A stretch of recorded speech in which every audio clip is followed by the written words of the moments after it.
¿Qué vamos a hacer? La clase será corta para intentar nivelar con el grupo de ayer que no tuvimos clase.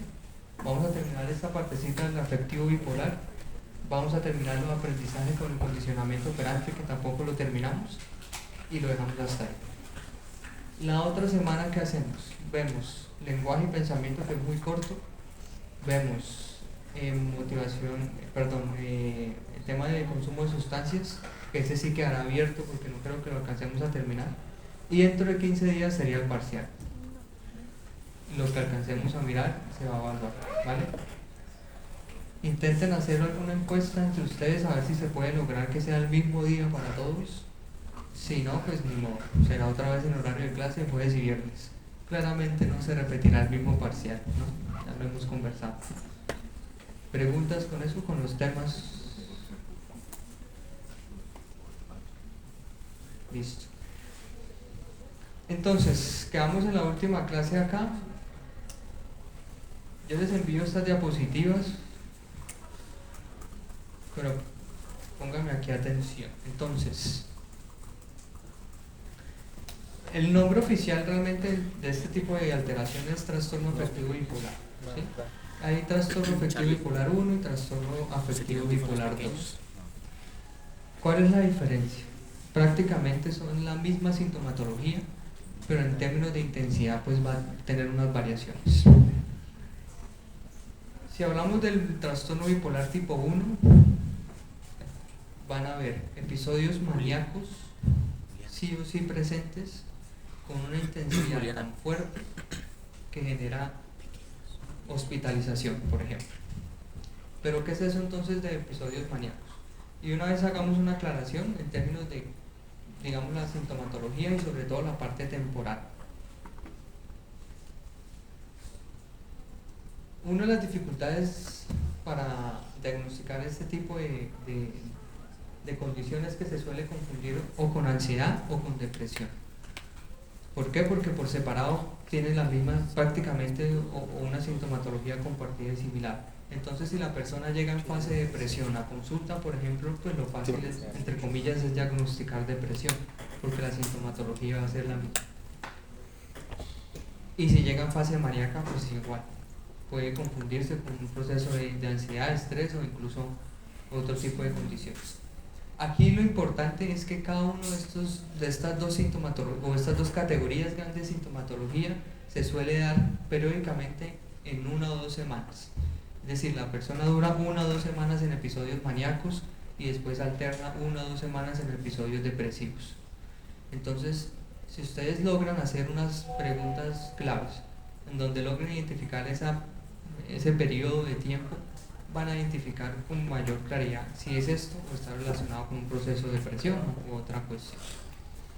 Pero entonces, si hablamos de episodios maníacos, las mismas personas lo refieren como si se sintieran como Superman, en donde son capaces de hacer absolutamente todo y se meten en múltiples actividades para intentarlo hacer todo al mismo tiempo. Tienen también cuestiones de desorganización a nivel sexual, una hipersexualidad.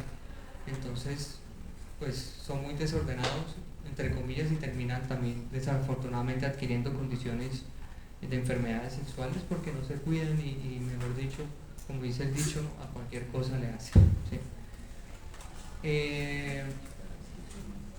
Hay un aumento en la actividad de la energía, pero no es un aumento que está dado, digamos, en nivel global, sino realmente va dirigido hacia algún objetivo general, sea realizar esas acciones simultáneas o sea, no sé, poder hacer cualquier cuestión de manera simultánea.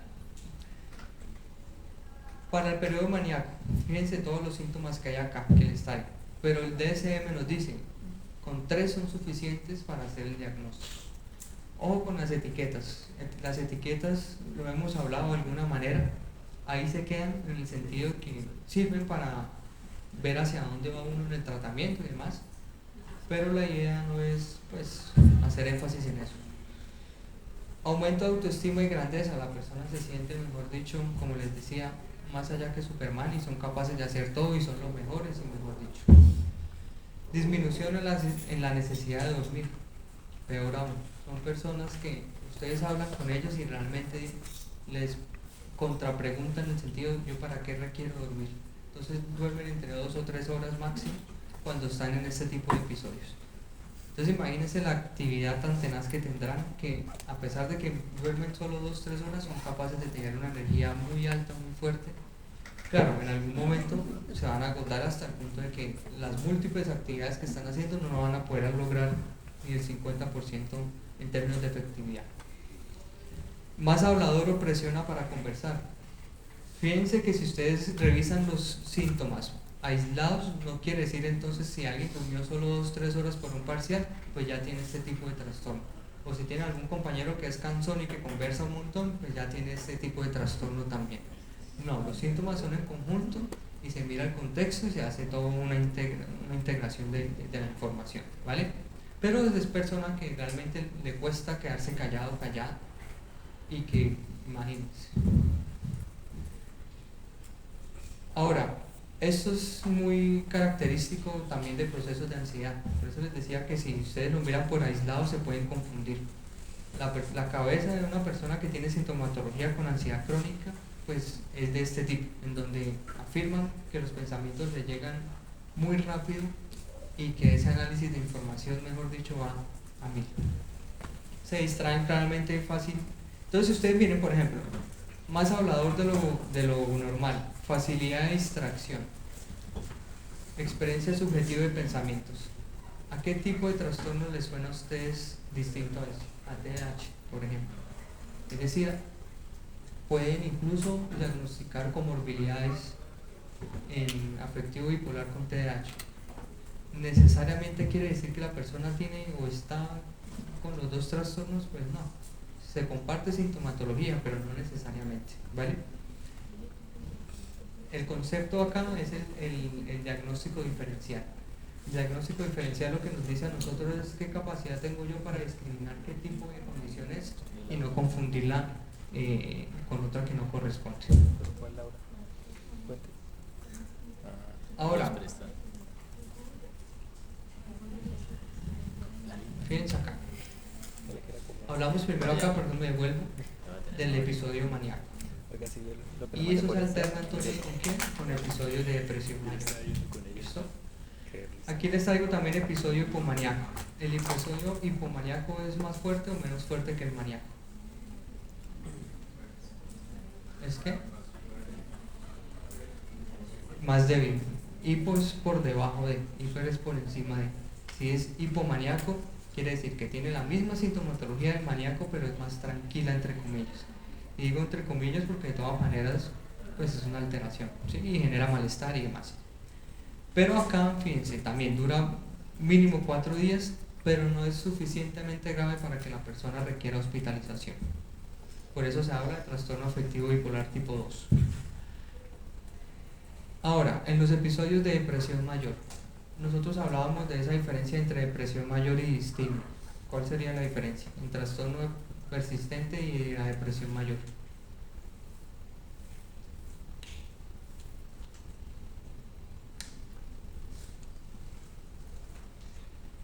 Incluso alguien hizo la pregunta.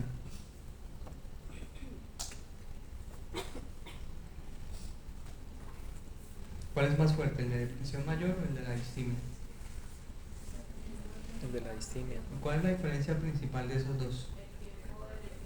El tiempo. Ajá. ¿Qué pasa con uno y con el otro?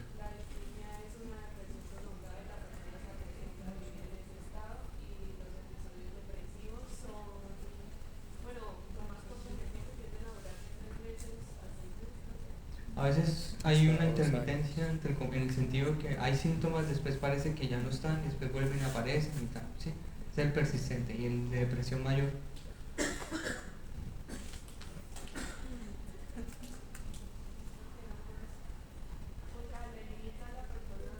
Pero en términos de temporalidad, ¿cuánto dura uno? ¿Cuánto debería durar el otro?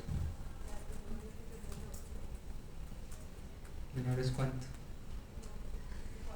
Les voy a hacer la pregunta, se los anticipo. ¿Listo? En el parcial les sale esa pregunta. Esa diferencia en términos de temporalidad.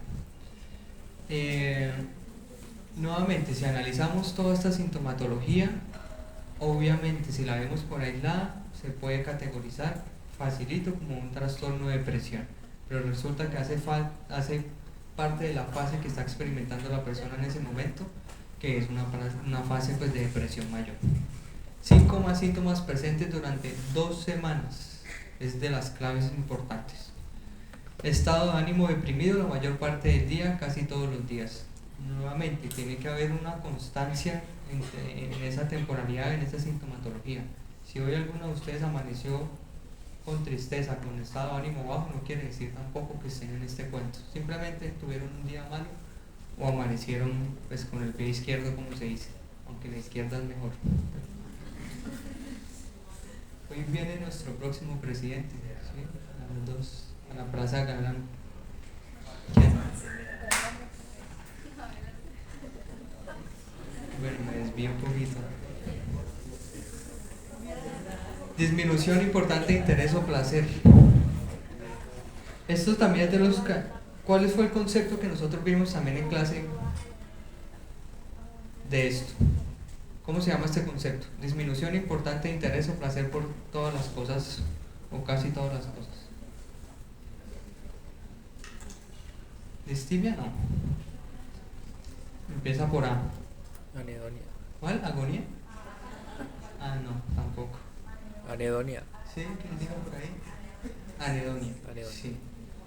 Donde la persona solía hacer deporte por placer, solía, no sé, jugar videojuegos por placer, solía compartir con sus compañeros y hoy ya no lo logra hacer.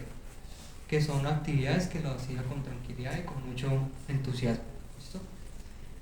Hay una pérdida significativa de peso, pero también es característico eso. Puede haber una disminución o un aumento del apetito. Y con el sueño, pues ni hablar. ¿Sí? Aunque esté en fase de depresión, se pueden dar las dos características. Puede haber un insomnio o un hipersomnio. ¿Cuál es la diferencia?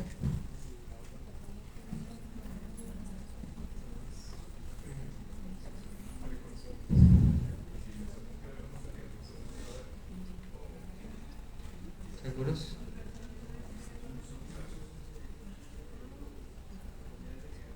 Ni idea.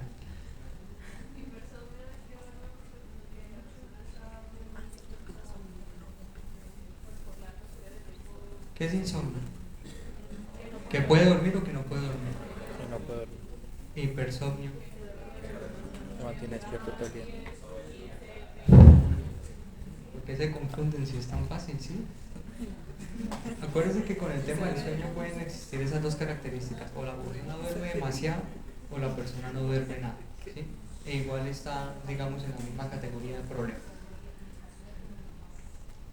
Recuerden que con el tema del sueño ustedes deben evaluar lo que es el tema de conciliación del sueño y mantenimiento del sueño.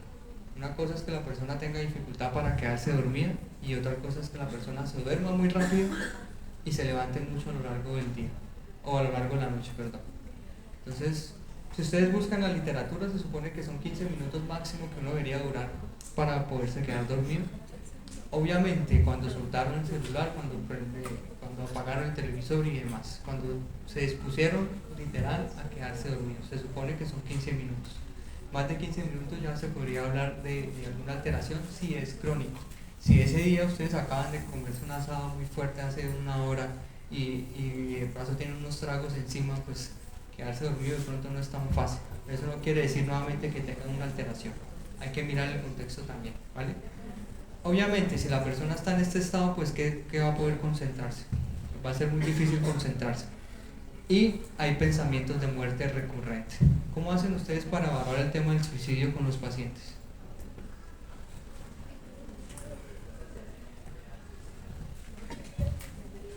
Es decir, de frente, ¿sí?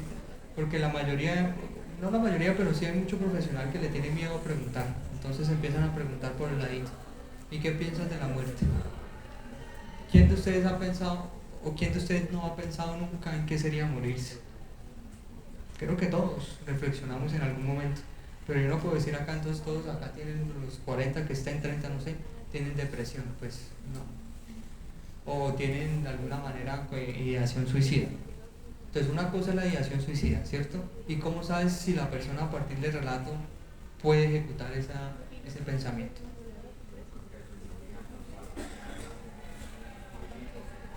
Es decir, qué tan estructurada está esa idea, ¿sí?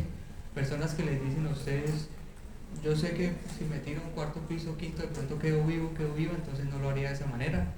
Sé que con pastillas tampoco porque puedo sufrir mucho. Es decir, ya ha investigado de alguna manera, no solo cómo podría hacerlo, sino se conoce también que sabe cómo no podría hacerlo para no quedar,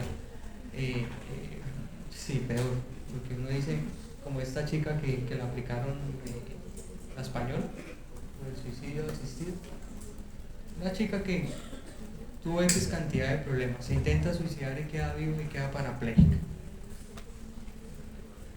¿Quién tiene el derecho sobre la vida de ella? Decirle, venga, no pida eso, sino intente ver una vida de color rosa y bonita. Es muy difícil.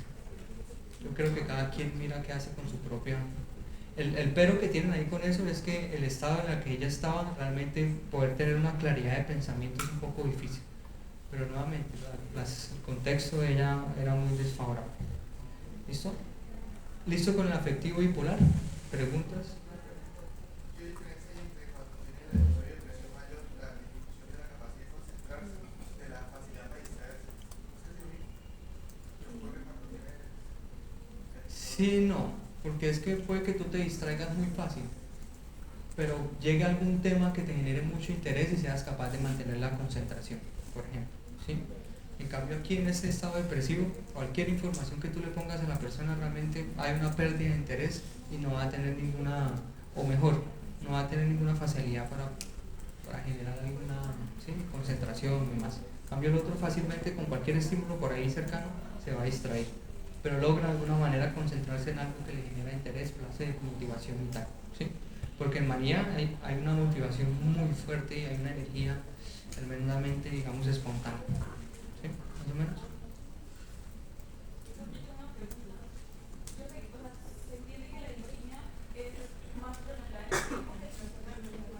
Sí.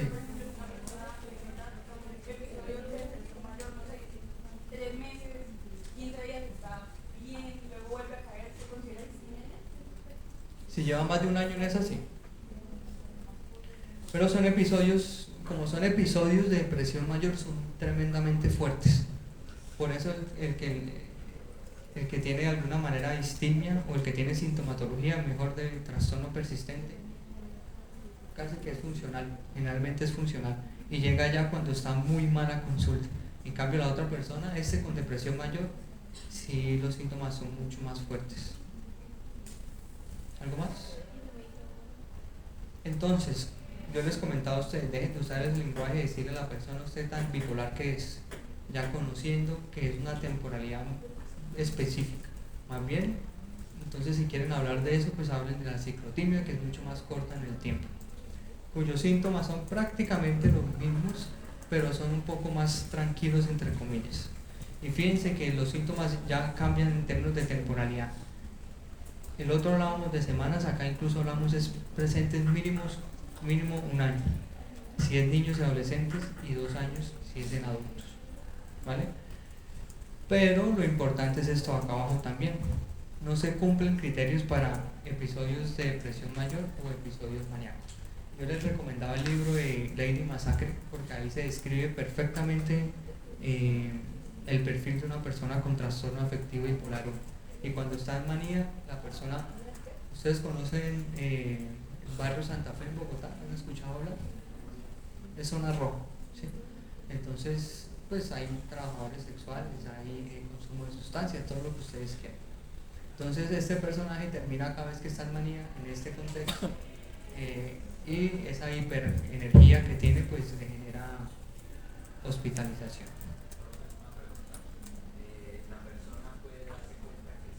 Se da cuenta.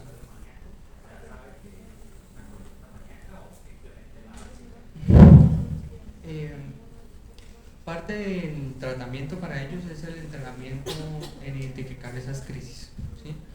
Ya sea en algo en el ambiente externo o en el ambiente interno, que la persona misma sea capaz de decir me viene una crisis y ellos son capaces de identificar.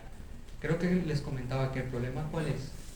La solución a nivel farmacológico son moduladores del estado de ánimo, pero hay muchos moduladores del estado de ánimo. El famoso es el carbonato de litio, por ejemplo, se usa mucho para esto. Pero si tú vas a otro, puede generar el efecto contrario, en donde la persona no solo no logre identificar la crisis, sino se la potencie mucho más. Entonces, pero sí tú lo puedes enseñar y ellos aprenden a saber cuándo viene una de esas crisis, ya sea maníaca o depresiva. ¿Sí? ¿Listos? Lo que les decía, nosotros podemos hacer todo un curso solo de esto, pero ustedes van a ver psicopatología. Entonces es solo como una introducción, ¿vale? ¿Claro todo esto?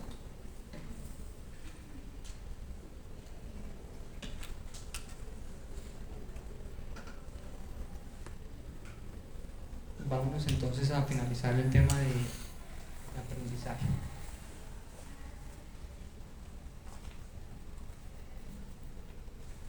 Vimos todo lo clásico, ¿cierto? Faltó solo lo operante. ¿Sí? No recuerdo. Hasta acá lo vimos, ¿no? Donde hablábamos de cómo a partir del condicionamiento clásico se pueden explicar, por ejemplo, las fobias, y algunos de ustedes compartían esas experiencias que tuvieron desafortunadas con perros, en donde con una sola es suficiente para generar ese malestar, o a veces incluso con una sola, pues parece que no. ¿Cuál es la diferencia entonces fuerte entre el condicionamiento clásico y el operante? Cuando hablamos de condicionamiento clásico, hablamos de esa asociación entre varios estímulos y después viene la respuesta. Aquí en el operante lo primero que se da es la respuesta y después de la respuesta viene el estímulo. Si ustedes enseñan al perro a dar la pata, pues si le dan la comida primero si le dan la comida primero antes de que él dé la pata, pues ¿cómo hace esa asociación? Es difícil. Entonces primero viene la respuesta, por eso les pongo acá. Esperen que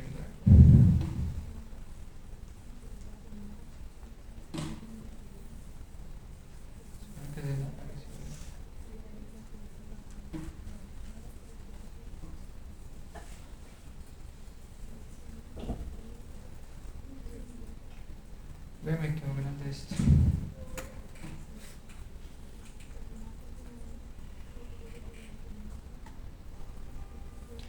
Por eso les pongo acá entonces respuesta y estímulo. Primero va a haber la respuesta, ¿vale? Y pues obviamente como va a haber primero la respuesta, esos comportamientos van a depender de las consecuencias. Y es como funcionamos mucho, ¿cierto? Entonces si está el policía de frente, entonces si yo me comporto y mi comportamiento es 1A, ¿cierto? Pero se va el policía y cuando digo policía hablo de autoridad en general, no solo el de tránsito, el policía, sino el docente, el papá, la mamá, qué sé yo. Entonces cuando están presentes uno es 1A, ¿cierto? Y qué niño y qué joven, cómo se comporta, pero medio se va la persona de autoridad y hacen y deshacen. Entonces, creo que lo alcanzamos a hablar, pero no recuerdo. Si yo quiero entrenar hay un software que se llama Sniffy, si lo quieren descargar. Creo que tiene costo, no recuerdo. Pero Sniffy es una rata en el laboratorio digital. Y ustedes la pueden condicionar a hacer lo que quieran. El único déficit que tiene ese software es que la rata nunca se llena. Entonces, pues no es tan real algo, ¿sí? A la realidad, valga la redundancia. Pero ustedes pueden condicionar. A nosotros en pregrado, en psicología, en primer semestre nos llevaban al laboratorio con ratas reales y nos decían condicione la presionar en la palanca. Y teníamos que condicionarla en 2 horas o en un bloque de clase. ¿Cómo harían ustedes para condicionar a la rata para que apriete la palanca? Darle comida, efectivamente, ¿cierto? Un estímulo apetitivo. Pero ¿cómo lo harías? Ahí está la rata, yo te tengo la caja de Skinner, eso es una caja de Skinner y te digo, necesito que me condiciones y que la rata aprenda a presionar la palanca.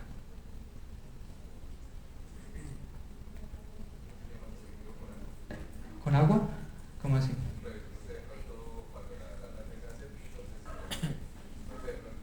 Pero le generas un malestar, es decir, la pones a aguantarse. Lo que pasa es que el agua, como es tan básica, no es tan motivante como para generar conductas, a menos que tú, lo que te digo, la prives y ya sea algo de necesidad de vida o muerte seguramente, pero el resto no.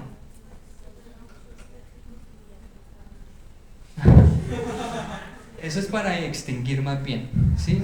Porque es decir, ella no sabe todavía presionar la palanca, entonces si tú le das un choque eléctrico ella se va a quedar incluso petrificada. Por ahí va más adelante. Todavía no. ¿Guiarla con la comida cómo? No. ¿Como perrito no? No, no, no. Fíjense acá. Este es uno de los dispensadores. Es decir, que cuando ella presiona acá, la comida va a salir por acá. Yo no tengo acceso a la jaula directamente. Obvio, si yo abro acá, pues obviamente pues, voy a tener acceso. Pero digo en el experimento. Entonces, ¿cómo haré? Y se las empeoro. Digamos que la ratica está asustada, entonces está aquí en este muro acá, mirando hacia ese muro. ¿Cómo hace? Ni siquiera sabe que hay una palanca detrás o hay un bicho raro ahí detrás. Cada vez que ¿qué? Cada vez que se acerque. Listo. Eso se llama aproximaciones sucesivas. Aprendizaje por aproximaciones sucesivas. Nosotros no podemos condicionar un aprendizaje mayor sin antes condicionar aprendizajes, digamos, menores o cercanos al ideal. Aquí el ideal es entonces, pongo el ejemplo, aquí el ideal es presionar la palanca. ¿Qué necesita la rata para presionar la palanca? Más allá de, obviamente, generar este movimiento. Acercarse.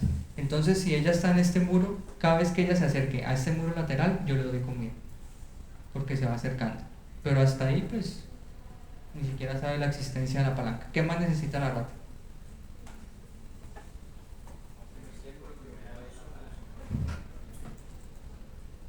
No, ahí ya hablamos de estímulos señalizadores. ¿Cuáles son los estímulos señalizadores? Eso lo vamos a hacer un poco en el consumo de sustancias.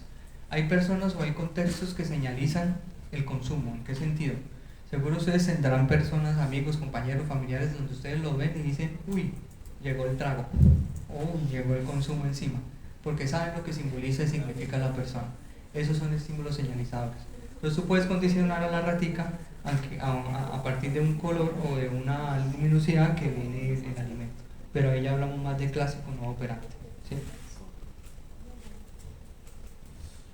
¿Qué más necesita hacer la rata para presionar la palanca?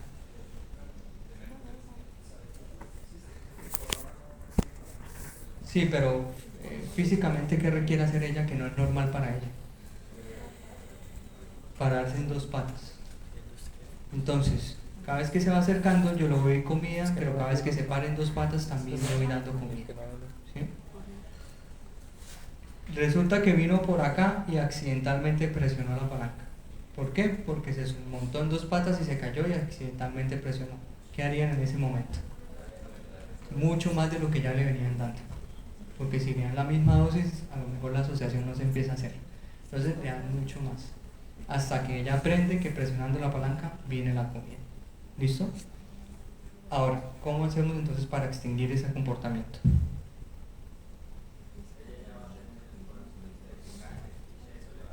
Claro, entonces yo lo quiero extinguir.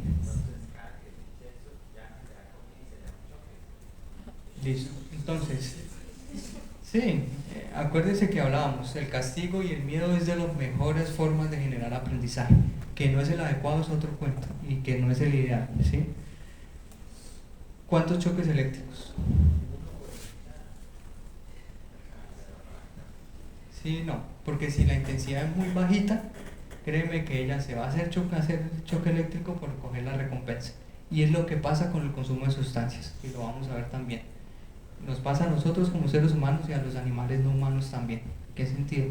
El animal se abandona y puede dejar de comer y puede dejar de tomar agua con el simple hecho de estar buscando la recompensa de esa sustancia que le genera mucho placer. Y le pueden meter choques y la rata sigue buscando el placer. Obviamente, si el choque es muy fuerte, con un solo choque es suficiente para que ella se quede petrificada, quietica y no se mueva. ¿Sí? Entonces, ¿y dónde le ponen el choque eléctrico?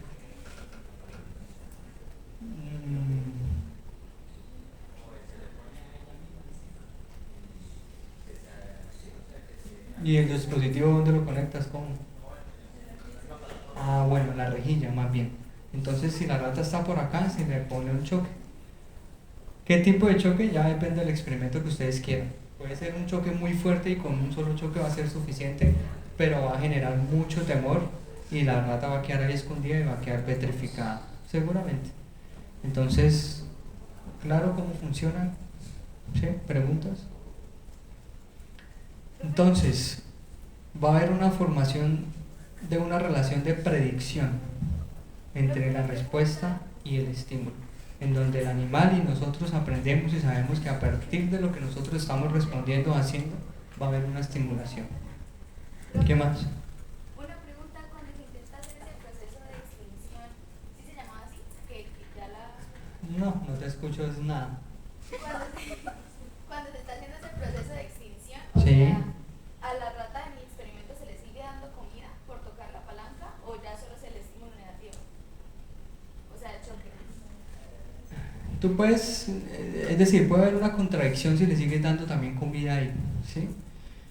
Pero depende del objetivo que tú quieras. Si tú quieres observar qué tanto la rata, aguanta no es la palabra, pero sí va por ahí, qué tanto la rata se expone ante los estímulos aversivos en comparación con la recompensa, gracias. Entonces, si le sigue dando la recompensa y les sigue dando estimulación aversiva a partir de choques, a ver cuál es el nivel de intensidad que la rata dice, no, definitivamente pues no me importa que sea una pepita de comida. Pero lo que te decía, si tú le pones una sustancia con mucho azúcar, por ejemplo, es que el azúcar es tenaz para todos los seres vivos. Si tú le metes una sustancia con una alta carga de azúcar, mira, tú le puedes poner X cantidad de choques eléctricos y ella va a seguir en la búsqueda de ese placer muy fuerte. Porque es un placer que ni ustedes, ni nosotros, ni ellos conocen o experimentan en actividades normales, ¿sí? Entonces depende del objetivo del experimento. Pero la idea es que le pongas solo el choque, porque igual con el choque evitas que ellas incluso se acerque hasta allá a la palanca. Entonces nosotros podemos modificar conductas. Voy a mostrarles este video acá.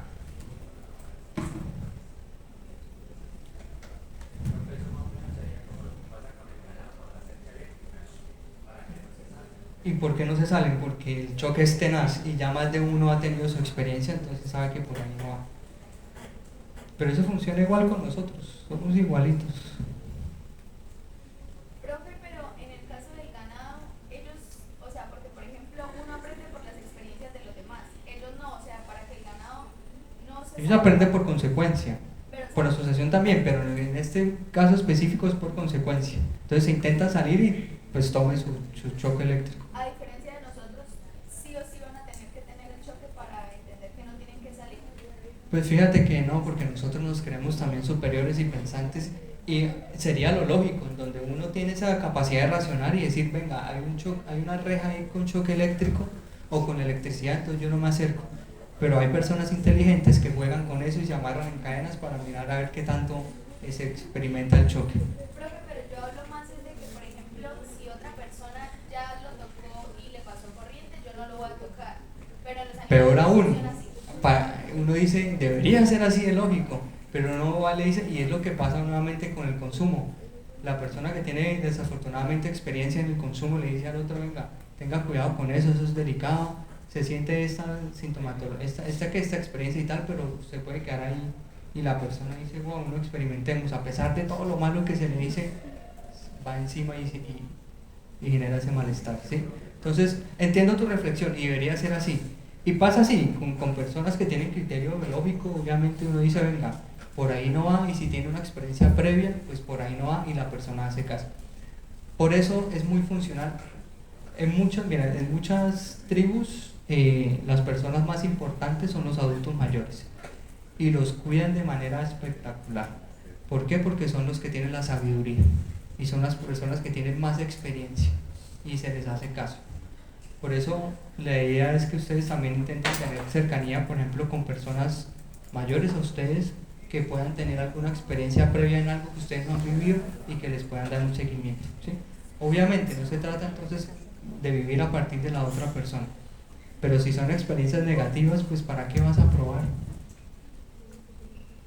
¿Sí? ¿Quién me va a preguntar por ahí?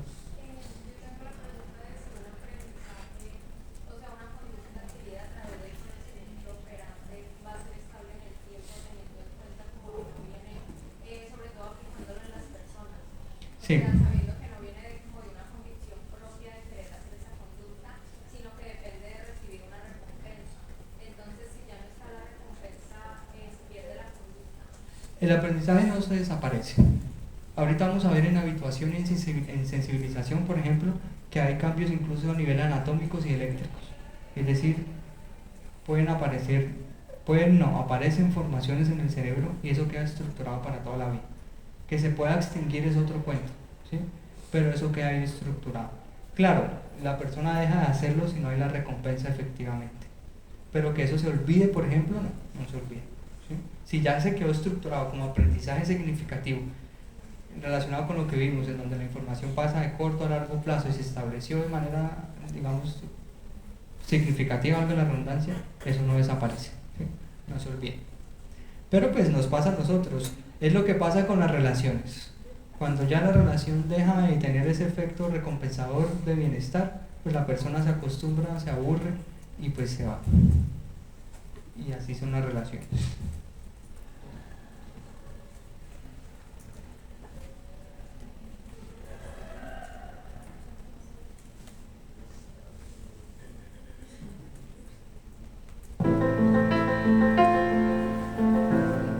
Miren este ejemplo acá y ya lo conversamos. ¿Ya terminaste? Gracias. Qué atenta eres. ¿Te gustaría un chocolate? Ah, sí, claro. Gracias. ¿Y eso qué fue? ¿Quieres que sea lindo con Penny? Pienso que ofrecerle un chocolate cae dentro de la definición de lindo. Sí, es cierto, pero según mi experiencia, tú no.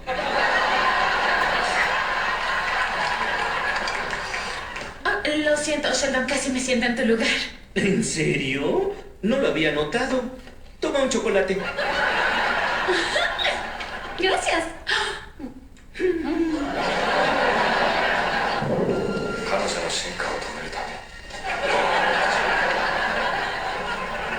¿Cómo se llama esta caricatura?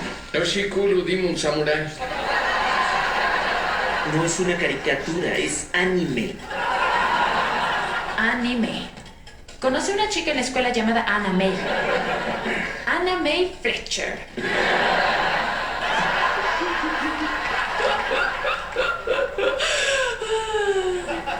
¿No te incomodo? Estoy hablando mucho. Disculpa. ¿Sí? Gracias. ¿Un chocolate? Sí, porfitas.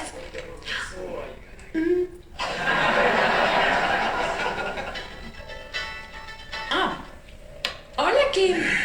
¿Sí? ¿Sabes qué? Espera un segundo, hablaré desde el pasillo. ¿Chocolate?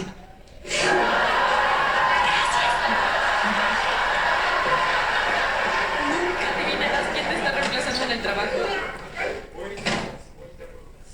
Bien. Sé lo que estás haciendo. ¿En serio? Sí. Usas chocolate como un refuerzo positivo para lo que consideras un buen comportamiento. Muy bien. ¿Un chocolate? No quiero chocolate. Sheldon, no puedes entrenar. Pues no deberías.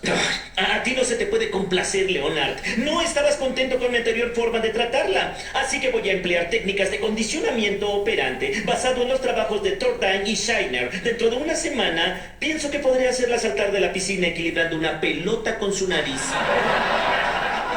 No, esto lo vas a parar ahora. Ay, no estoy sugiriendo que en verdad la voy a hacer saltar de la piscina. Creí que el Bazinga estaba implícito. Solo estoy moldeando su personalidad, limando imperfecciones, si así lo prefieres. No vas a limar a Penny. ¿Estás diciendo que se me prohíbe aplicar un protocolo científicamente válido para mejorar nuestras vidas? Así es. Lo tienes prohibido. ¡Perro malo! Listo, ese último que fue un castigo, ¿sí? Entonces, un poco pintoresco el ejemplo, pero así funcionamos nosotros y así ustedes pueden generar con la cantidad de conductas que ustedes quieran en cualquier persona, sea su pareja, su familia, su enemigo, qué sé yo. Entonces, ya vamos a ver el refuerzo positivo. y lo de castigo. Pero entonces, obviamente, respuestas que tienen o conductas que tienen recompensas positivas, pues la probabilidad que se repitan va a ser muy alta. Y esas que tienen efecto negativo, pues se supone que es lo que a veces no pasa, dice el problema, pero se supone que deberían extinguirse o deberían disminuir. Entonces, cuando nosotros hablamos de reforzamiento, y tengan claro lo siguiente, siempre que hablemos de reforzamiento, no importa si es positivo o negativo, está relacionado con la probabilidad de que esa conducta aumente a lo largo del tiempo, es decir, que se vuelva a dar nuevamente a lo largo del tiempo. No importa si es positiva o si es negativa. ¿Cuál sería la diferencia entre positivo y negativo? Según lo que está aquí.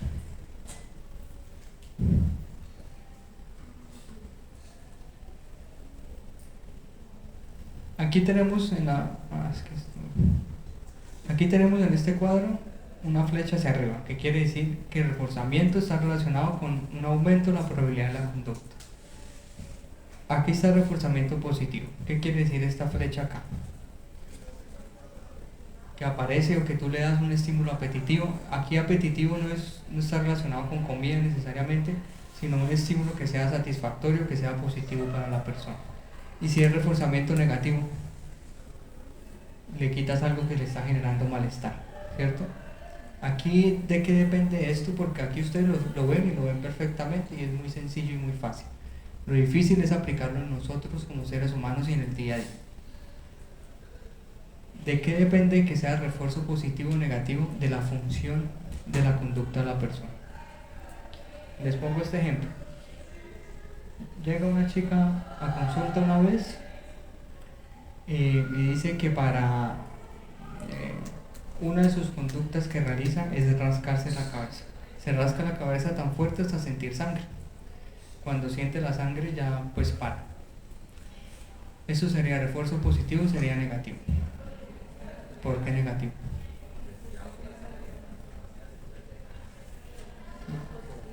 ¿Por qué positivo?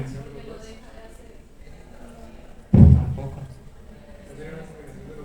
Entonces fíjate que dices algo claro y es, le está generando satisfacción. Entonces, no me pueden responder la pregunta sin saber cuál es la función que ella quiere al rascarse la cabeza. Entonces tú le preguntas a la persona, obviamente no le van a preguntar cuál es la función tuya cuando te rascas la cabeza. Pues no, ¿sí? ¿Qué logras tú cuando te rascas la cabeza? ¿Placer o te baja el malestar? Me genera placer, me gusta, me genera satisfacción. Entonces, ¿positivo o negativo? Positivo. Pero si la persona les dice, no, yo estoy con mucho estrés, mucha ansiedad, entonces cuando me rasco la cabeza, esa ansiedad se me baja. Sería negativo, porque baja o retira el malestar. ¿Sí? Dime. Una pregunta, pero entonces yo tengo entendido que el negativo genera más como un alivio y el positivo sí es como una recompensa, pero el alivio a la vez en algunos estímulos no estaría como... ¿El alivio qué? A la vez en algunos estímulos no estaría como muy asociado a la recompensa, como el dejar de sentir eso. Claro, es que el alivio se da por el tipo de efecto que tú generas. Es decir, estás sintiendo mucho estrés, te rascaste la cabeza, ese estrés bajó. Ese va a ser la recompensa en términos positivos, en términos no de reforzamiento positivo, sino en términos de que te bajó ese estrés. Entonces la pregunta que tú te haces es, si le bajó el estrés, ¿la probabilidad de que vuelva a rascarse en un futuro es alta o es baja? Es altísima, entonces reforzamiento. ¿Le quitó el malestar? Sí, entonces el reforzamiento, ¿qué? ¿Negativo o positivo? Negativo, porque bajó el malestar, ¿sí? Y así funcionamos nosotros. Es un ejemplo sencillo, pero a veces hay conductas que son difíciles de identificar este mecanismo, ¿vale? ¿Preguntas? ¿Cómo harían entonces ustedes para condicionar a un niño? Quiero que deje de orinarse en la cama. ¿Qué harían ustedes? ¿Echarle qué? ¿Pegarle? Bueno, eso es más castigo. Estamos hablando de reforzamiento. Darle un premio por cada día que no se orina. Cada vez que no se orina, entonces se le da como recompensa un alimento que le guste a él mucho. Entonces aquí hay un problema, y es que la palabra rico depende del niño y no de ti. Porque lo que suelen hacer los papás es, no sé, a mí me encanta la hamburguesa, entonces le doy un desayuno de hamburguesa. Y resulta que el chino detesta la hamburguesa. Entonces incluso va a ser una asociación contraria e inversa y puede que empiece a orinarse más. Entonces ese estímulo apetitivo tiene que ser apetitivo para la persona a la cual ustedes están haciendo el condicionamiento o al animal, ¿sí?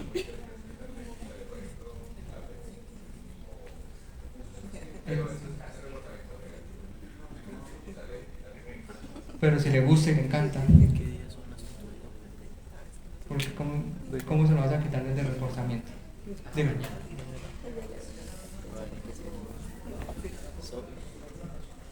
¿Cuál? Sí, si tú eres un adulto muy mayor seguramente, pero un niño de 6, 7, 8 años ya debería... Histología. Es que yo no fui porque por eso para el teórico. No necesariamente, es decir, pueden haber X cantidad de factores, puede haber factores emocionales, pueden haber factores biológicos, puede haber una unión de factores, ¿sí? Entonces puede haber una intencionalidad también en búsqueda de algo en particular. Pero si tú evalúas psicología del desarrollo, o en general el término de desarrollo, ¿a qué edad más o menos el niño ya no debería de orinarse?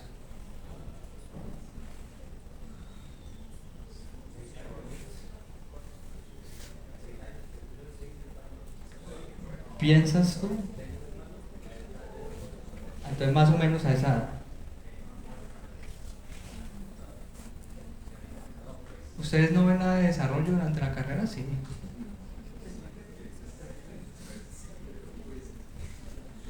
¿Por qué? Es cuestionable por qué.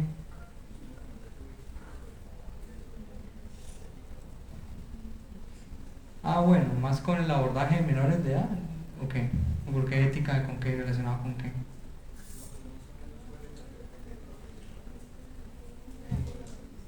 ¿Pero qué tiene que ver eso con desarrollo? No. Desarrollo en general. Desarrollo de motricidad, desarrollo de lenguaje y todo. ¿Solo hasta pediatría? Obvio, es que ustedes tienen que conocer. Es más, la sugerencia que yo les doy a ustedes.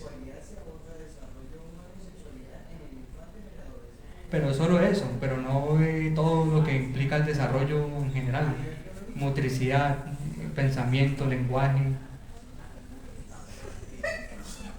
¿Quieres recomendar?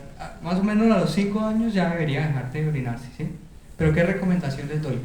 Cuando ustedes tengan sus consultorios propios, tengan una tabla con toda la información del desarrollo de los niños, de todas las etapas del desarrollo, de infancia, de adolescencia y adultez, porque con eso ustedes conocen a nivel de todos los procesos qué es normal entre comillas y qué es anormal, y si la persona llega con cierta sintomatología, pues ustedes saben que si el niño está muy cansón y tiene 4 años, pues ¿qué esperan?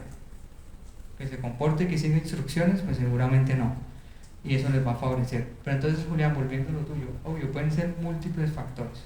Uno de esos puede ser intencionalidad, claro, pero puede estar relacionado con miedo, puede estar relacionado con apego, puede estar relacionado con algo biológico, puede estar relacionado con algo del contexto, qué sé yo, con un montón de información, ¿sí? Pero también puede ser intencional, claro.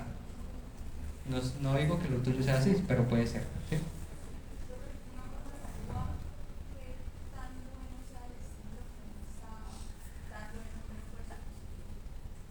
¿Qué tan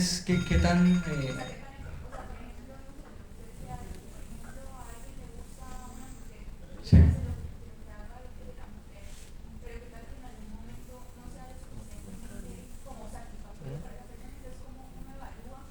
Claro, entonces hay una técnica que se llama economía de fichas, y la economía de fichas sirve mucho para conductas en niños, y lo que se hace es, las fichas es un símbolo de un refuerzo.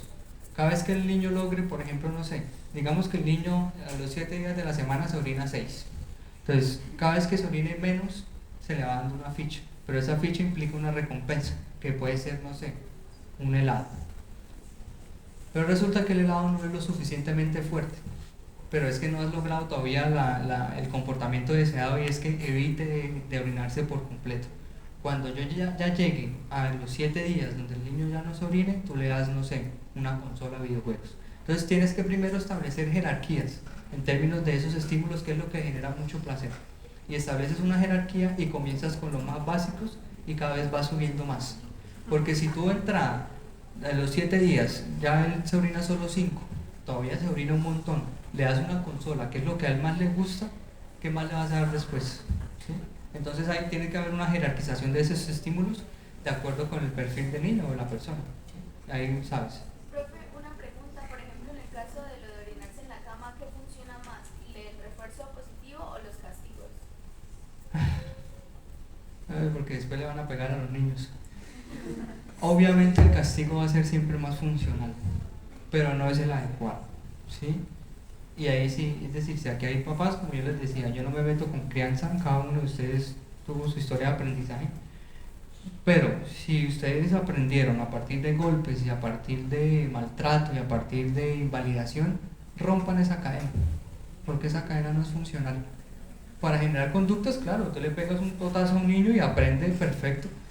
¿Cómo aprende el perro a no orinarse en el piso? Porque le pegan re duro.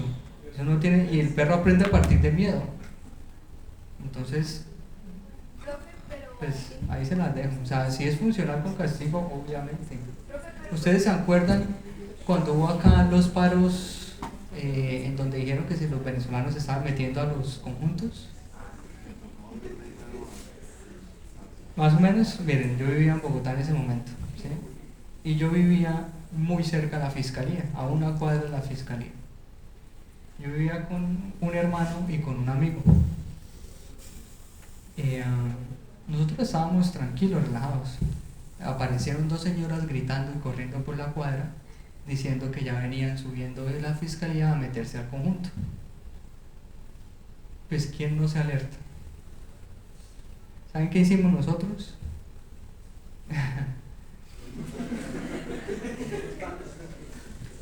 Mi hermano no participó, él se rió nomás. Pero mi amigo y yo, uno se puso en la puerta con una mesa y el otro, que era yo, me puse en la ventana porque vivíamos en un 3er piso. Era fácil subirse por ahí. Yo me puse en la ventana. Él con una mesa, yo con otra mesa. Él calentó agua y yo herví aceite.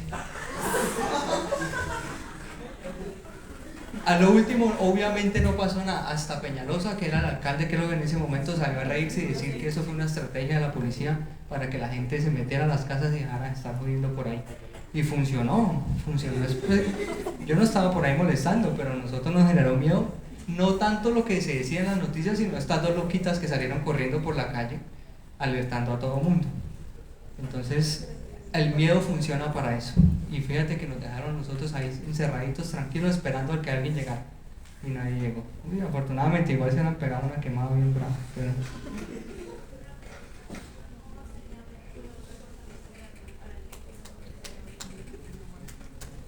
Entonces, digamos que tú quieres establecer, pongamos otro ejemplo, tú quieres establecer a que el niño le vaya súper bien en el colegio, ¿cierto?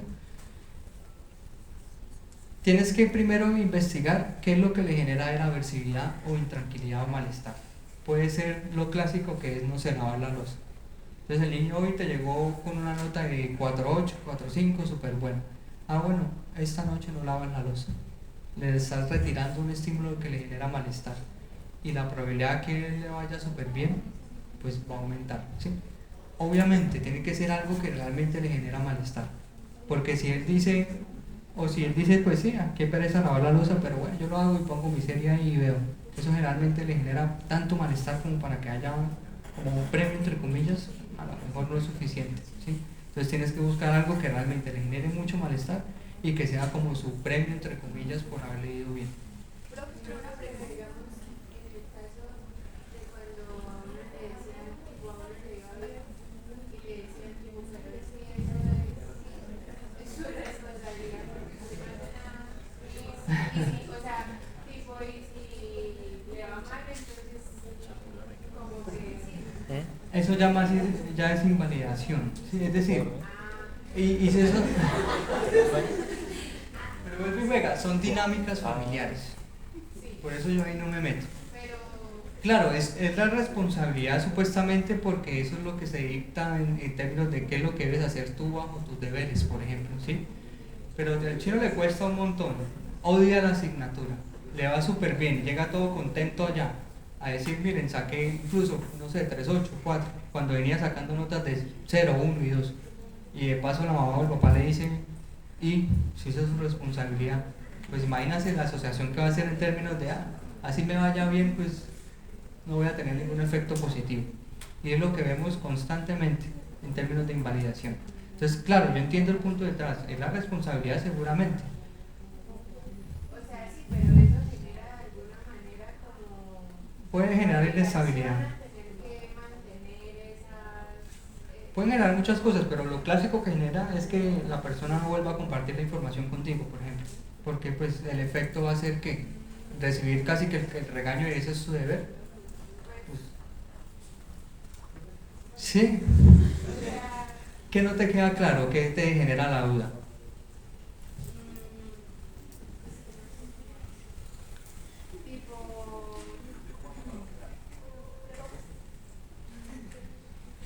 No, o sea, por ejemplo, ahí es indirectamente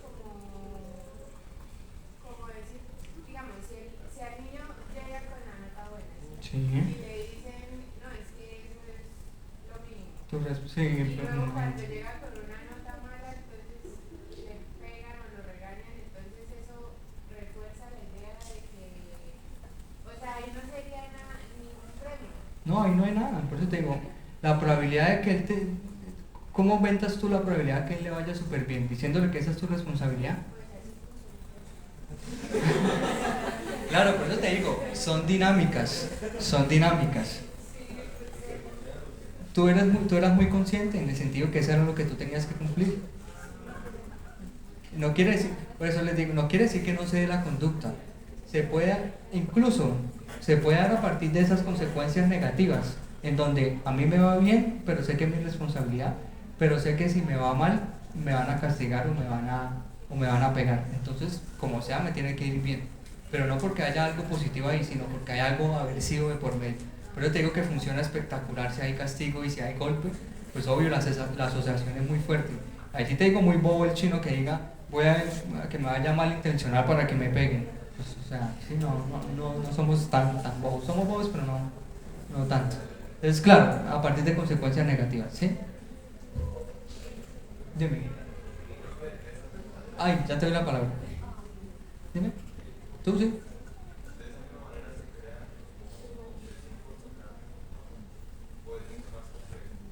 Por ejemplo. Sí.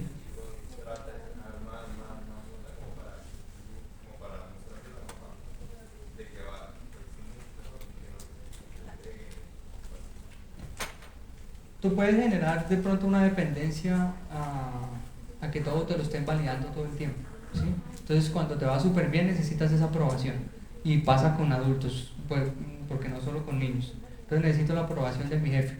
Hice algo súper bueno, entre comillas que a mí me pareció súper bueno, fui a demostrar a mi jefe y mi jefe me dijo, bueno, bacán, y ya. Entonces entré en caos, porque no me hicieron todo el show, toda la infraestructura y, uy, qué bonito, qué inteligente, no sé qué. No, hay que desligarse de esas cosas. Obviamente uno requiere ese apoyo y esa validación, y si tú haces un trabajo de una semana para que alguien te diga es tu responsabilidad, de pronto lo que genera es incluso, pues yo hago entonces lo mínimo porque si hago un poquito más pues no funciona.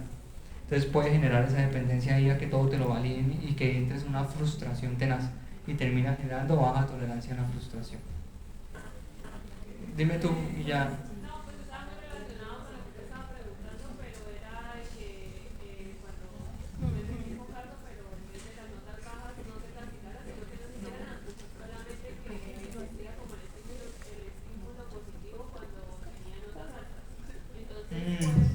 Se puede tener un efecto adverso también, y es que el niño aprende a que si le va mal igual no le va a pasar nada, no hay una consecuencia, por ejemplo, y todo acto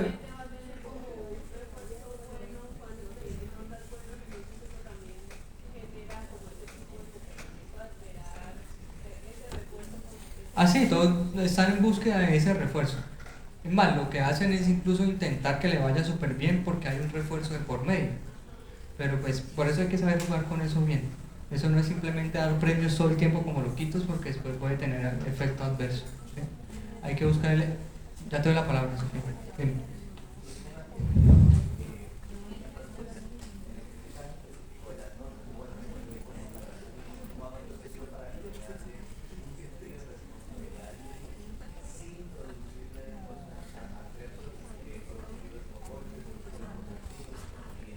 Es que el castigo puede existir, el castigo sin necesidad de que sea violento y sin necesidad de que haya golpes.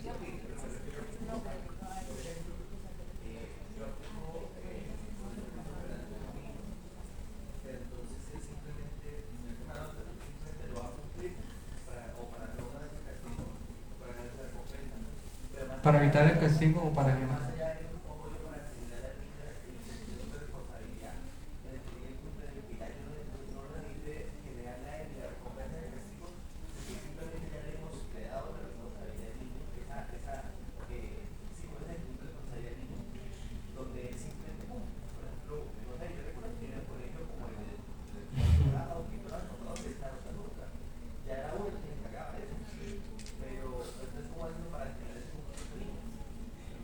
La mejor forma es a partir del diálogo, ¿sí? Si tú dialogas con la persona de manera asertiva, en donde le dejes las condiciones claras, en donde él aprenda también que esa consecuencia positiva existe por, digamos, no solo por estímulos externos, sino por estímulos internos también, por ejemplo, le puede favorecer. Es decir, yo te pregunto, si a ti te iba bien, tú te sentías, o incluso ahorita, si a ti te va bien, ¿te sientes bien? Ese es un refuerzo interno, por ejemplo. Entonces, uno tiene que aprender en la vida que no solo hay recompensas externas, sino también hay recompensas internas en términos de cómo tú te autorrealizas y cómo vas ascendiendo en tu propia forma de ser y en tu propia vida, pues, ¿sí? Pero claro, hay que enseñarle que no todo evento tiene recompensa sí o sí, y que no toda recompensa requiere algo material, por ejemplo, ¿sí? Un ascenso puede ser una recompensa sin necesidad de que necesariamente tengas un dinero pues muy alto, qué sé yo, pero hay recompensas internas que también pueden funcionar, ¿sí? Dime, Sofía.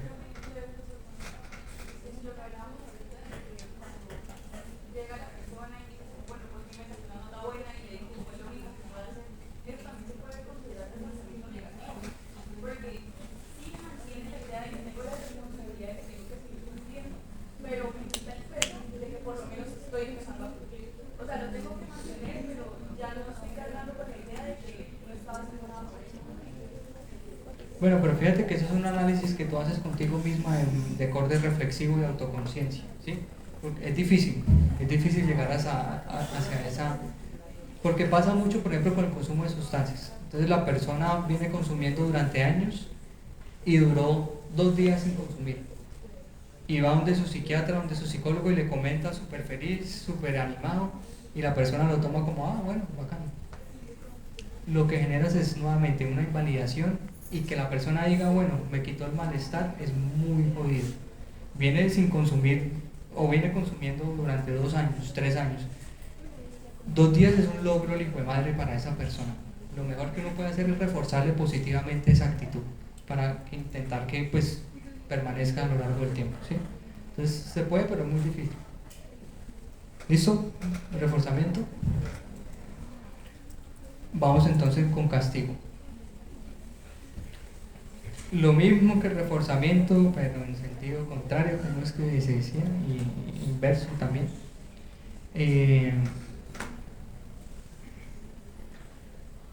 Si el refuerzo estaba relacionado con el aumento de la probabilidad de la conducta, el castigo es lo contrario, en términos de que lo que buscamos es que esa conducta no se dé a lo largo del tiempo. Por eso aquí la flecha, en donde va a haber una disminución en la probabilidad de esa conducta a lo largo del tiempo. Y va a haber castigo positivo y va a haber castigo negativo. Nuevamente, ¿cómo sería entonces para un niño con castigo positivo y con castigo negativo?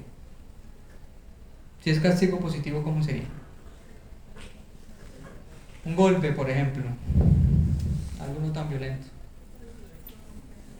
Sigue siendo violento. Miren, es clásico el lema de la, ¿cómo es? De la palmada correctiva, ¿es?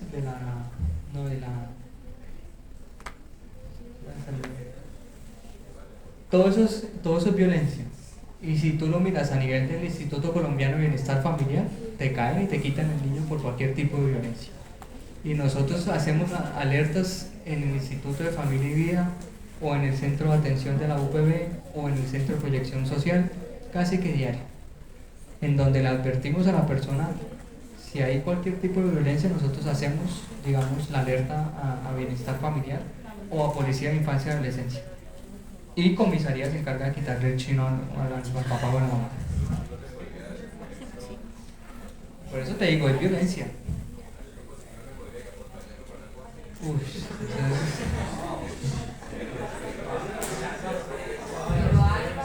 es igual algo más delicado. Claro. Por eso les digo, o sea, es supremamente funcional.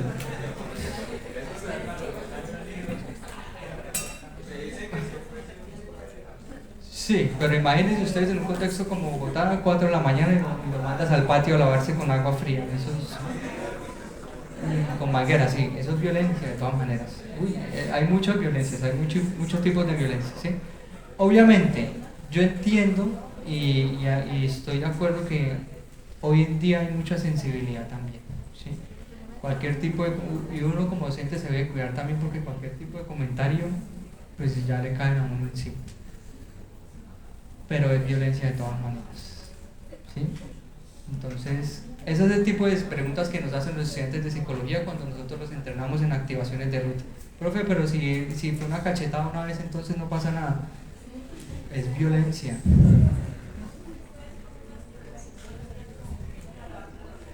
Por ejemplo, siempre y cuando le genere mucho malestar el lavar la loza, ¿sí? ¿Qué detesto yo? Por ejemplo, me da mucha mamera bajar la basura. Pucha. Entonces ese puede ser un castigo para mí. ¿Sí? ¿Quién iba a preguntar algo por ahí? ¿No? ¿Y castigo negativo?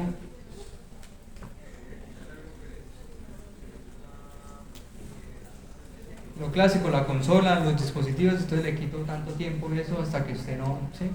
no mejore el rendimiento. O no puede ver televisión, por ejemplo. ¿Cómo? No, quitarle la comida, no. O sea, quitarle la comida.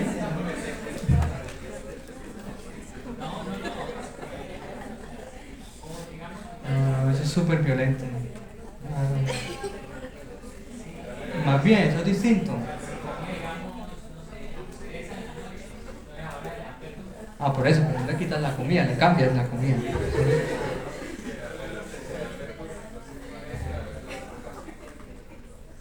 No, claro, por eso, claro, depende de si es apetitivo o si es negativo para el niño. Por eso no es así nomás, tienen que, no solo eso, miren, si ustedes van a tener hijos, es decir, que al chino o a la china le vaya mal en una asignatura no necesariamente quiere ser por propia responsabilidad, pueden haber muchos contextos. Tuvimos una vez un caso de una niña de 6 años, no sé si les conté, pero bueno, se hacen los que no, que venía para valoración por el coeficiente intelectual. Se le aplica la prueba, efectivamente la niña tenía una dificultad. Hay una parte de la prueba en donde a ellos se les pide que digan los números en el mismo orden que el evaluador lo estaba mencionando. Entonces si yo le digo al niño 1, 2, 3, pues él debe decirme 1, 2, 3. Y la secuencia va aumentando. Y hay un límite en donde se supone es normal y no normal. Hay otro que es el inverso. Entonces si yo le digo a ella 1, 2, 3, ella me tiene que decir 3, 2, 1. ¿Sí? Esta chica con 6 años, pues no era, o esta niña no era capaz, ni en orden, bueno, en orden, digamos, ascendente, llegaba a cierto punto, pero en orden inverso no era capaz. La prueba lo solicitaba al colegio para ver si ella subía a segundo o tenía que repetir primero. El mismo discurso de la niña era: yo no quiero pasar a segundo porque hay una maestra que me trata mal. Entonces, ¿qué pasó? La maestra, la docente, muy inteligente ella, muy pedagógica, la pasaba aquí enfrente, le hacía preguntas y cuando ella no era capaz, la exponía y se burlaba con todo el salón de ella. ¿Sí? Si no lo tolera uno, que es adulto y que tiene la capacidad para discriminar ahora a un niño. Entonces, imagínense que yo les paso a ustedes acá y les haga alguna pregunta y no sepan y todo el auditorio empiece a reírse. ¿Se sentirían bacanos? Lo dudo, ¿no? Ahí sí es bien anormal la persona. Pero entonces, ¿cómo no iba a perder el año de esa manera? Ahí ustedes pueden hacer cualquier castigo, pues, cualquier tipo de castigo o reforzamiento, y la probabilidad que la persona le vaya bien con ese contexto es muy difícil. Por eso les digo que no es simplemente dar premios o castigo o quitar cosas, sino evaluar qué es lo que está pasando también detrás, ¿vale? Profe, una pregunta.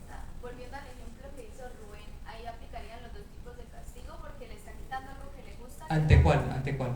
Que, por ejemplo, le quita de que todas las noches come lo que más le gusta, que es la hamburguesa, y le da vegetales. En el caso de que no le gusten los vegetales, sería aplicar los dos castigos, porque le está quitando lo que le gusta y le está dando algo que no ofrece. Sí, claro, y lo ideal no es eso, o se hace una cosa o se hace la otra, ¿sí? Pero pues tú no le puedes dejar sin comida, entonces pues le quitas la hamburguesa pero le das una comida corriente, no necesariamente tiene que ser algo que no le guste o que sea súper aversivo, ¿no? Sí. Yo recuerdo en el colegio una experiencia, pero la tengo perfecta, cuando yo estaba por ahí en tercero primaria, que lo obligaban a uno a comerse las cosas en el colegio así estuvieran frías y de cualquier manera. Me acuerdo una sopa de avena fría, helada, que yo no quería, y me sentaron ahí como unas 3 horas hasta que yo no me comiera esa avena. En efecto, en algún momento salí corriendo, no me tomé eso, pero fíjense, desde tercero primaria hasta hoy en día lo recuerdo perfecto. Entonces, lo ideal no es generar ese tipo de malestar, ¿sí? ¿Preguntas? Ya vamos a terminar con habituación y con sensibilización. No, lo ideal es que hagas una cosa, o haces castigo positivo o haces castigo... Es decir, es que si vuelve y juega, acá podemos hacer todo el curso solo de reforzamiento. Hay programas de reforzamiento que son mixtos, en donde mezclan cuestiones, ¿sí? Pero lo ideal, mientras aprenden a hacerlo y se forman, es aplicar por lo menos de a uno. Ya después uno se puede meter en unos programas más específicos, que son mucho más profundos y más complejos. Miren, yo les conté, creo, yo aprendí esto con el papá del operante es Skinner. Yo lo aprendí con un profe que fue estudiante de Skinner. Entonces, es un profe pues muy bien formado, pero es un profe que, digamos, para él todo lo existente está relacionado con la parte de conducta y estímulos ambientales y tal, y cuando uno habla de cuestiones reflexivas y diferencias de la muerte y tal, él se reía del estudiante y se burlaba del estudiante. A él le tenía mucho miedo. Entonces una vez, para que vean que este tipo de experiencias pueden generar incluso mayor malestar, cuando estábamos viendo aprendizajes del coladero de psicología, y yo no entiendo por qué, pues, es muy lógico, es muy coherente, pero yo tenía compañeros viendo hasta 4 veces aprendizaje, y ya con 4 veces pues es carga única, solo podían ver aprendizaje. El caso es que el profe estaba explicando y nadie le entendía, y ya se volvía cansona la clase porque él intentaba y la gente... ¿Por qué? Porque la gente no leía, porque la gente no estudiaba, porque la gente no le interesaba. Entonces él hacía este tipo de cosas. Llevó una vez a la clase de dibujitos de niños chiquitos con arcoíris, con solecitos, y digo, hoy traje esto a ver si a ustedes sí les da pensar, ¿sí? En ese momento un chico quiso preguntar, entonces estamos viendo los programas de reforzamiento y están relacionados con razón fija, bueno, son otros términos que no los vamos a ver acá, pero entonces él escribió en el, es que me acuerdo perfecto, escribió en el, bueno, el chico preguntó, el compañero preguntó, eso en el primer semestre, primero, segundo, y el profe dijo, uy, espectacular, alguien preguntó, bien, bacán, si no entendieron no importa, yo sí, con la mejor actitud, y escribió en el tablero RF, que era de razón fija. Ya después de, pucha, como 3 clases que él venía hablando de eso, entonces le dijo, ¿sabes qué es RF, no? El chico dijo, no. Este señor se transformó, se le acercó así cara a cara y se agarraba así la cabeza y le decía de frente, ¿no sabes qué es RF a estas alturas? Entonces, ¿quién vuelve a participar de esa manera en la clase? ¿Sí? Yo entiendo el punto del profe y uno se desespera cuando a veces hacen preguntas básicas y todavía no la cogen, pero es la mejor manera, pues no sé. Entonces ese tipo de situaciones generan malestar. Terminemos con eso acá. Me voy a devolver solo para mostrarles acá que ya vimos, según esto, ya vimos toda la parte de asociación, donde estaba el clásico y el operante. Ahora vamos a ver habituación y sensibilización, que no están relacionados con aprendizaje de asociación. ¿Listo? Y con eso terminamos. De las investigaciones, como les he comentado que se han hecho, han sido en Caracol. ¿Cuál es la diferencia entre habituación y sensibilización? De lo que recuerden. Ok, ahí está. Si esa habituación es que hay, entre comillas, como una costumbre frente al estímulo.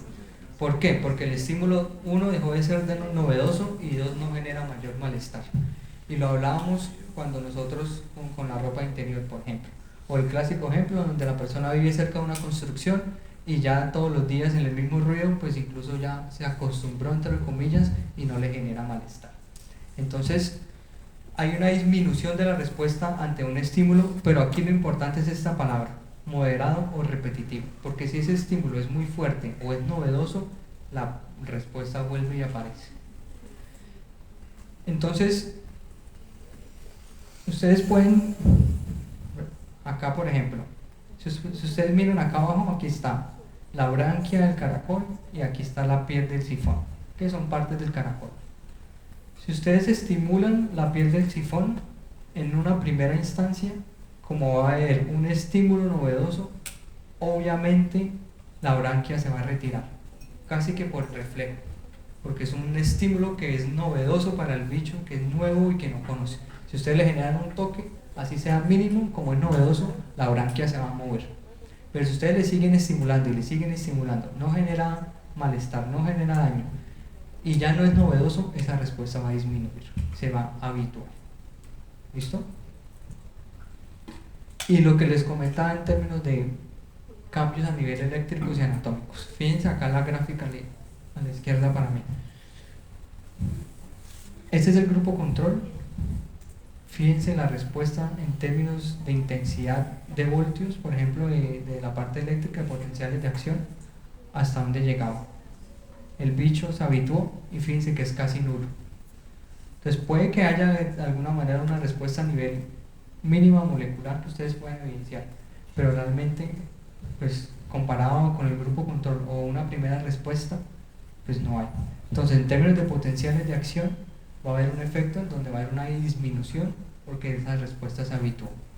Lo mismo en la parte de conexiones que se pueden identificar, por ejemplo, este es el grupo control y este es el grupo experimental en donde la respuesta ya se habituó y esas conexiones pues disminuyeron. Y esta de acá, ¿por qué volvió a aumentar?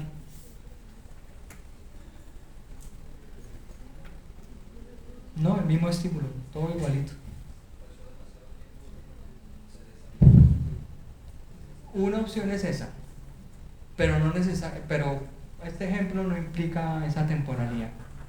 Entonces estaría dado por qué.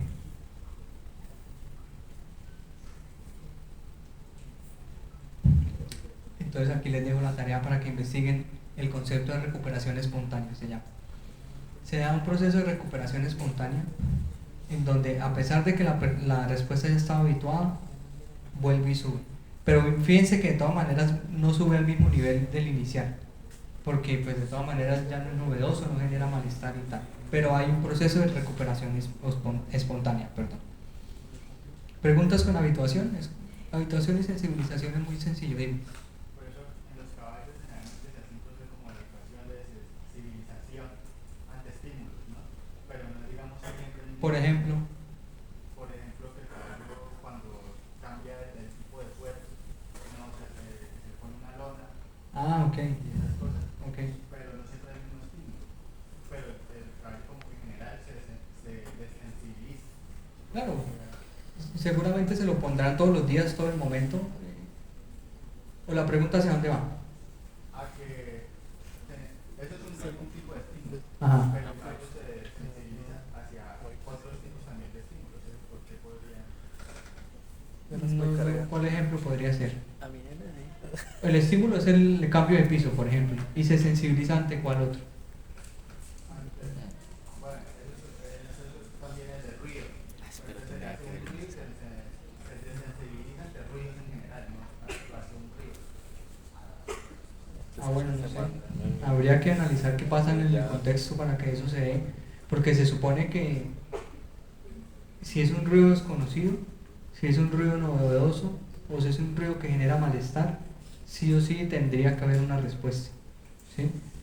A lo mejor digamos los recursos del caballo en términos de la atención están dados en otra cuestión, entonces cuando llega el sonido pues casi que ni siquiera lo percibe. pero no sé, no debería pasar. Pero me lo llevo para mirar.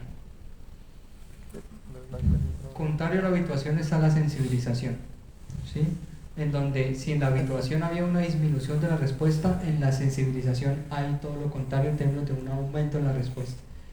¿Por qué? Porque el estímulo o es muy fuerte, o es muy novedoso, o es desconocido. Y todo esto en últimas favorece ¿a qué? A la supervivencia. Si nosotros y los animales no tuviéramos esa posibilidad de reaccionar de esa manera, pues facilita ante un estímulo que genera malestar o daño, ni siquiera reaccionamos y efectivamente pues nos genera malestar o daño como tal. Entonces, fíjense, nuevamente, está el caracol, hay un estímulo y ese estímulo que lo que va a generar es una respuesta intensa. Pero ojo, porque acuérdense que nosotros vimos en la clase de emoción, de emociones el concepto de falsa rabia o el síndrome de Kluver-Bucy, en donde hay también una respuesta intensa y una respuesta exagerada, pero está dada más por un daño a nivel de la corteza cerebral que por una novedad o un estímulo que sea muy, muy fuerte. Y lo mismo acá. Este es el proceso en donde va a haber un aumento en la transmisión,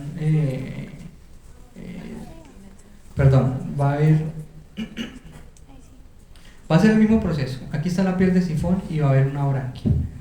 Pero si hay un estímulo nocivo que se aplica, pues obviamente esta respuesta ya no se va a mover como una respuesta refleja, sino como una respuesta exagerada, entre comillas, en donde lo que va a buscar es responder ante la estimulación aversiva, porque hay un posible daño, hay una posible alteración y demás, ¿sí? Entonces va a haber una excitabilidad de esas neuronas motoras a partir de la recepción de la información sensorial claramente, y va a generar pues ese efecto. Y lo mismo acá, si ustedes ven el grupo control frente al grupo sensibilizado, hay un aumento en esa transmisión sináptica, aunque de pronto no es igual de fuerte como lo vimos en la habituación, igual se ve acá claramente. Y fíjense acá, grupo control con el grupo también sensibilizado, la respuesta va a ser mucho más fuerte, mucho más exagerada, coherente y lógico con el tipo de estimulación que ustedes apliquen, ¿vale? ¿Preguntas, dudas?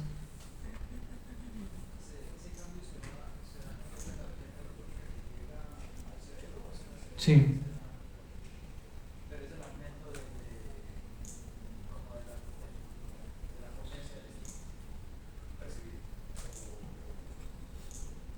¿Cómo así?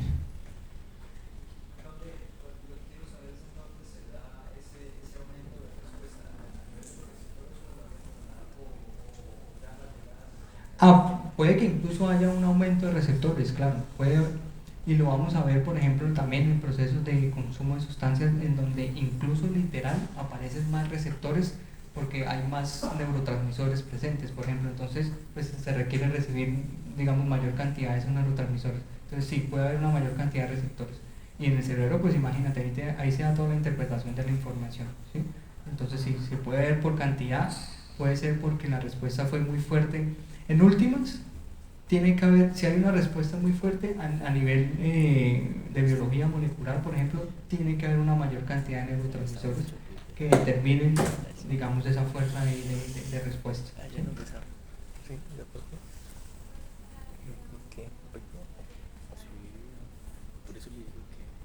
Sí, claro, porque si hablas de nocivo tiene que ser algo aversivo. Si es positivo no debería generar ese tipo de respuesta. No necesariamente. No, imagínate ante un choque eléctrico muy fuerte que te pongan, que tú necesariamente requieras de una anticipación o de una experiencia previa para saber que ese choque eléctrico es muy fuerte y que tengas que reaccionar. No, sin experiencia se da este tipo de respuesta, ¿sí? ¿Qué más? ¿Listo? Entonces, nos vemos la próxima clase, abordamos lenguaje, la primera parte, y la segunda todo lo de